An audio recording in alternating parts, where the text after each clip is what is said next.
Dirty fight move number 5. We discussed if you can lay your hand on their chest, somebody's up here, you would be absolutely surprised at how many people will argue right here in your face. And when they do, if you can get a hand right here, you got good clean uppercuts and elbows. You got follow-through elbows. If your hands are hanging by your side, this is natural. You don't have to get way down here to hit a guy in the jimmy. All right, you just stand here like this, your hands are right there. You can either flip him, which will cause him to buckle or react and get you set in for an elbow shot and maybe a front headlock, or turn your palm straight up. One of the ways I like to hit the groin is to turn my palm up, just like this, and just hit, just like that. When you hit, they're gonna bend, and then you run straight up into their head and rip and turn and tear their head around. This is simple. You can go into the chin, you can go into the eyes, or you can come into the neck and trach him right in it. And remember, this windpipe is a lethal blow. So when that's happening, somebody's in here going, yap, yap, yap, boom, get a shot here, they bend up into their throat, grab and twist, turn, and if you want, you can add another headbutt in here. You want to try to attempt to use your head like a battering ram. These are down and dirty street fighting techniques that work. Other things that will happen frequently, if I ever get into a fisticuff, if I'm going backwards or something, almost always I try to throw my thumb, and I like to use my thumb into their eye. I like to take it and twist it and turn it, and that will give you an advantage to set up other techniques. If you end up on the floor and the guy's out wrestling you, if he's beating you, you just go straight into his eyes, and he's not going to sit around there wrestling you anymore. He's going to get up and get away, and in some cases they'll even pass out. So it's okay to get into the eyes on these people. Dirty fight move number 4. I'm going to show you a hair pull technique. I'm going to use Dave.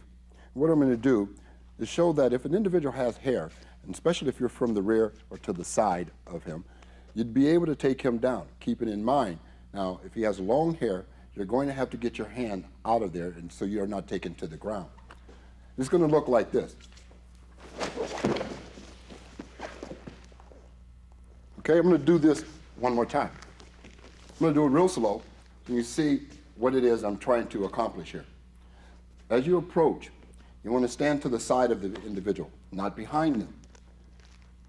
You could still use the hair pull, but you're not going to take it all the way to the ground. You reach up, you catch the hair, and you pull him up. You want his chin to look straight up to the ceiling. This motion has to be one fluid motion so that he doesn't lock out. So I'm going to go up, I'm going to get his head up, and I'm going to drop down with him. About halfway through, I'm going to let him go. And he's going to continue to fall to the ground. When he hits the ground, I'm going to catch his arm, locking it in place. Anytime I take his arm, catch his arm and lock it in place, I'm going to turn the fingers towards me, which will lock his elbow. And I'm going to push him up and over. Okay? And should his elbow bend and he goes down, I'll just crank him over, using the same type principle. Coming up. Show this again. I want to step in, catch the head, pull it, head up. One fluid motion. Here, down, lock, turn, and he will automatically roll over. Okay? We can use a hair pull if he's bent over, he's choking someone or whatever, and I want to bring him up. I can go into a lock. Show it this way. I pull him up. I can get behind him now and go into another type technique by using his head. Quick announcement, I've got some brutal fight-ending moves. They're pretty ugly, but you're going to want to know these. It's yours for free from the link in the description below. Okay, back to our video. Dirty fight move number 3. One of the weapons that you can use also, that everyone has on them pretty much, is your thumbnail. A thumbnail probably doesn't seem like much of a weapon. My thumbnail is pretty short, which your thumbnail is mine. Raymond's is colored and a little bit stronger and a little longer. How we would use that as a weapon against somebody is a multitude of ways. One, if Vinton grabs Raymond's hand, he can use it to dig into his flesh and cut it. One. It's not going to be that effective, but he's going to feel it, and he's going to know, I don't want to grab this guy anymore because I'm going to get cut. But a more effective way, and what you can do in a real fight to hurt him, is go thumbnail, and I can even do it with my thumbnail, across his forehead. The skin there is so close to the bone that when I can cut him very easily, if he grabs onto me, going into the eyes, all this stuff, but cutting him across there. If he's sweating and fighting with me, all that sweat is going to start pouring that blood into his eyes. Eventually, it's going to reach his eyes. He's going to have to react to it and get it out of his eyes. If it gets in his eyes, he's going to be blinded by his own blood. One, he's going to lose blood a little bit, not much to really affect him that much. But if you cut him across with your thumbnail, all that sweat is going to start coming down. He has to react to it. And it's just a fast way. I can be on the outside here and just gouge him one quick. Or if he grabs on, grab Raymond, and Raymond's long nail, I'm going to grab him around his body. If he grabs him around his body, he has such a long nail, I mean, he could just carve him up. Okay. Again, understand? With Raymond's nails being so long, another way is, instead of going sideways like this, is actually cutting straight across with your thumbnail. And cutting across like that. You cut like that, and it's a huge cut, and it's going to hurt. All that sweat's going to go into that cut, and it's going to start stinging a little bit. Any advantage I can get to take my opponent out with, I'm going to use. If I scratch him enough, and that sweat starts pouring in, pouring that blood into his eyes, hopefully that blood will get into his eyes. He won't be able to see me, and then I'll be able to take him out. Dirty fight move number 2. Okay, I think next what we're going to talk about is some basic escape techniques, some real basic self-defense techniques, and put you in a situation where it's pretty easy just to break away from the situation. They're not really death-defying action, not signing any death certificates, and nobody's going to die as an end result. But it will allow you the opportunity to escape. And a lot of times you need room to breathe. So let me see. Let me bring Dale out. The first series I'm going to do is some real quick trips.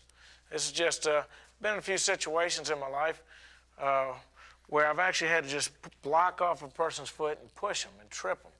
All right, so for example, if we're standing inside here and he starts to swing, I may want to pass that swing off. But at the same time as I'm going by him, I might want to grab a hold of his shirt and his material. See where I blocked his foot? Now I can sweep that foot as I push and make it a real nasty fall. The situation is when that foot's blocked, it's going to go where it was never before. When that happens, he's completely off balance. So I moved over here, and I just go, and he falls down. Real simple technique. So we sit here like this. He starts to swing. You step down, grab him, and push, and they fall down. You can kick, stomp, or run. There's a lot of ways out. These are real simple techniques. I'm going to show you 2 of them real fast, and we'll let them practice. Another one, you come in. This one's a little bit dangerous, so you have to kind of work with each other. We're sitting here talking. He starts to come in and approach. I may step right in. You're going to step completely down and hard on the top of their foot, right on the instep. As you do this, you're going to give them a little shove. Now, when you shove them, you've got to let off their foot. If you don't, it'll stretch it all the way out and break their foot.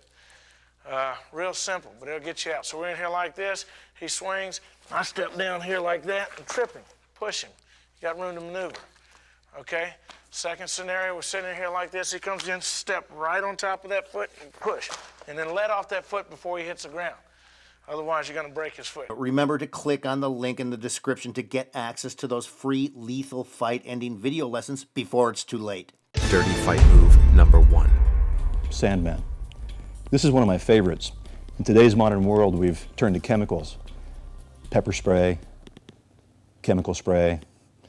The problem with all the sprays is that in an enclosed environment, when you're dealing with masses or groups, when that spray, there's stampedes, collateral damage.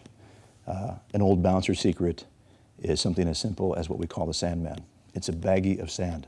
And I've brought one with me just so you can see the high-tech demonstration here, actually just with the high-tech look. Simple baggie, heavy sand, and we use this, we put it in one of our pockets, we pop the baggie open, get a handful of sand. This is one of the great neutralizers. The sand is heavy, travels far.